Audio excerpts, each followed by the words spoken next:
If you are struggling to use your non-dominant hand to do your nails, then this one's going to be for you. What's up, nail crew? It's Nicole, your fellow nail obsessed DIYer. Today we're going to talk about all the tips and tricks to use your non-dominant hand to dip your nails on your dominant hand. Now on my natural nails, I have a layer of builder gel, and I use that to build my apex so that I don't have to deal with dip powders.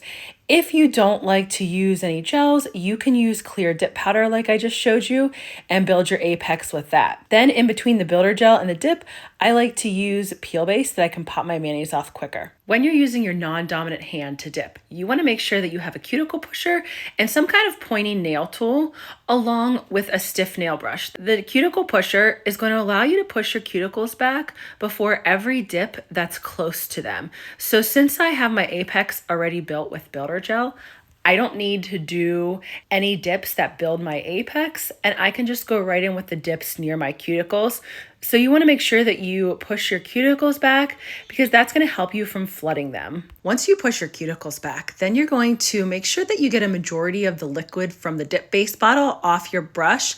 If you have too much liquid from your dip base on the brush, it's going to make your nails a lot thicker. They're going to get lumpier, and it's going to be a lot more work to get them nice and smooth. So starting off by wiping off a majority of that liquid on the inside of the bottle lid before you even pull it out, that's going to help you keep your layers nice and thin. Then as you can see me doing on my middle nail, I don't start with my dip base brush all the way at my cuticle. You want to start with your dip base brush, setting it down a little bit ahead of your cuticle in front of it, and then you push it back and pull it down. Then you can like swoop around your nails to make sure you're getting those nice cuticle lines and not flooding them. If you just kind of throw the dip base brush back at the back of your cuticles and like slop the liquid on, you're going to get thick, messy nails and you're going to mess up your cuticles, which if you're dipping with your opposite hand, you definitely don't want to do because it makes it all the harder to fix. Then after each dip that's near your cuticles, you want to take your pointy nail tool like I do and trace around your cuticles. That's going to make sure that you don't have any excess liquid or powder on your cuticles, because if you do that, they could totally lift off. It's going to cause a lot more lifting than if you make sure that there's nothing stuck to your cuticles, right? Because if anything is over them and on your skin, that as soon as it comes off your skin, it's going to allow for some lifting to happen, and you definitely don't want that after you are working so hard. One of the keys to doing any dip mani, and especially using your non-dominant hand, this is something that took me a while to get used to. I have to go slow. Even though I'm 4.5+ years, almost 5 years into doing my own nails, I still have to take my time. If I rush, my nails are an absolute disaster. I showed you guys a mani a couple weeks ago about a 12-minute mani that I did, and it was a mess. I ended up having to buff and file and shape way more than I want to.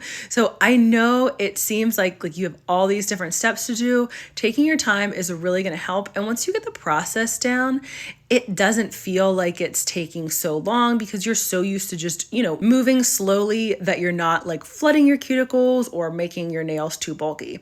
Something else that really is going to help you when you're dipping using your non-dominant hand, you want to pour the powder over. And I always pour over solids and shimmers. And then for glitters, flakes, and foils, I lay my nails flat. That is something else that really helps me to keep my layers thin and not get them so thick. So we want to keep our layers as thin as possible. It is better to have a greater number of thin layers than a lower number of thick layers, because the thick layers tend to mean you're going to get chipping, cracking, and lots of extra bumps. Something that I wish somebody would have told me when I first started dipping, and I really don't feel like people were saying that back then.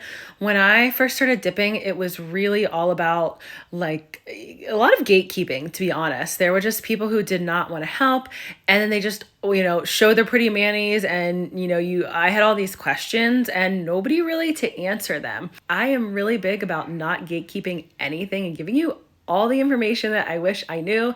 Something that I wish I knew was that, take your time. You're not a professional. It's going to take you a while to get used to this. It was like a solid year before my left hand could remotely dip like my right hand, because I'm right-handed. So my right hand's my dominant hand, and my left hand was struggling for probably a year till they would even look nice enough that I would want anyone to see. Once I finished doing the second coat of my thumb, ring, and pinky, I added clear dip powder to those and activated them because we're going to use a topper. And if you have a small budget, or you just don't want to buy a lot of products, a dip powder topper is a really nice option to change up how your nails look without having to buy a ton of different colors. The gorgeous jelly peach that I'm using is called Let's Shell-Abrate, and then the topper is called Soul of a Mermaid. It has like a goldish shimmer to it, which is absolutely gorgeous. I thought they would look really nice together. They're both from OG Dip Powder. When you're doing a topper, you definitely want to make sure that you pick one that's pretty sheer so that it can go over a lot of different colors. Part of why I loved this one is because you can also build it up. So I decided to only do one dip for Soul of a Mermaid. I did one dip for Let's Shell-Abrate on my pointer and middle finger, and then one dip of Soul of a Mermaid. I thought it would just give it a really light, pretty, peachy gold tint, and that's absolutely what it does. If you want your topper to pop a little bit more, you can do one dip of your color and then two dips of your topper, but I just wanted something really subtle. I thought it would be a good idea to just use one dip. And something else, and this is a huge tip. So if you're struggling with solid colors and applying them nice and evenly, and you don't have any shimmers, or you don't want to buy too many shimmers, get a topper because it's going to hide more of the imperfections of the solid dip powder. When you're first starting, shimmers are definitely a lot easier, and doing a topper will really help you too, because especially if you have a shimmery topper like the one that I'm using, this Soul of a Mermaid, it really is going to help make your cuticle lines look more even since it's nice and shimmery. And once you finish each layer of your dip, you always want to make sure that you brush off all the excess powder. If you don't brush off the excess powder, that's just going to make your nails really thick. So definitely don't just like jump right in with a stiff nail brush as soon as you dip. You want to let it dry for like a minute or two. The liquids that I'm using are a medium dry time. So by the time I'm finished dipping like the next nail, or maybe the second nail after that, that layer's dry so I can go back and brush it off. Whenever you're done dipping your color, no matter what kind of dip powder it is, I always finish with clear dip powder. That is like my ride or die method. Because if you need to buff and shape a lot, or if you applied your dip a little bit lumpy and bumpy, doing that last layer of clear is number one, going to protect the color, the shimmer, the glitter, flakes, foils, solids, whatever you're doing. That clear dip powder protects it when you buff and file. And not only that, if you apply clear as your last layer and you had some bumpy nails, it's going to fill in a lot of those ridges. So when you go to file and shape, you're not messing up your color, which is huge. Like after you just worked so hard, you definitely don't want to mess up your color, okay? Like it's taking us time to do these nails. We do not want to mess them up.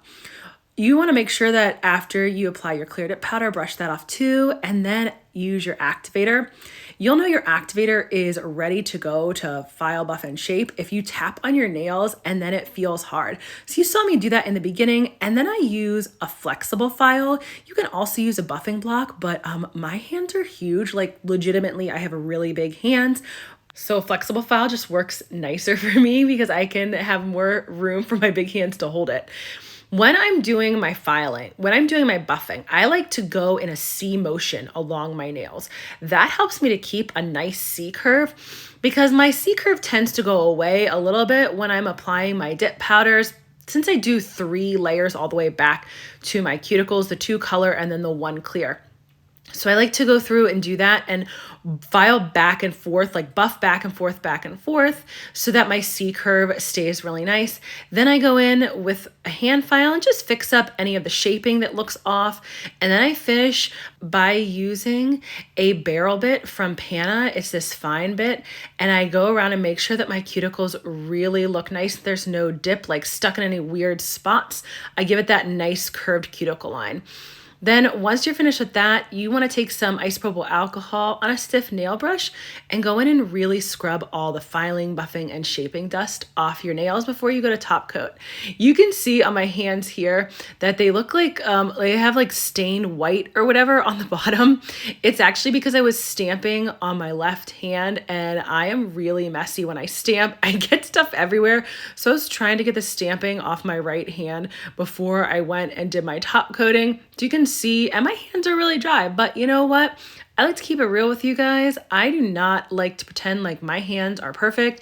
I know sometimes it's frustrating to see, you see these perfect manicures, perfectly like well oiled and lotioned manicured hands.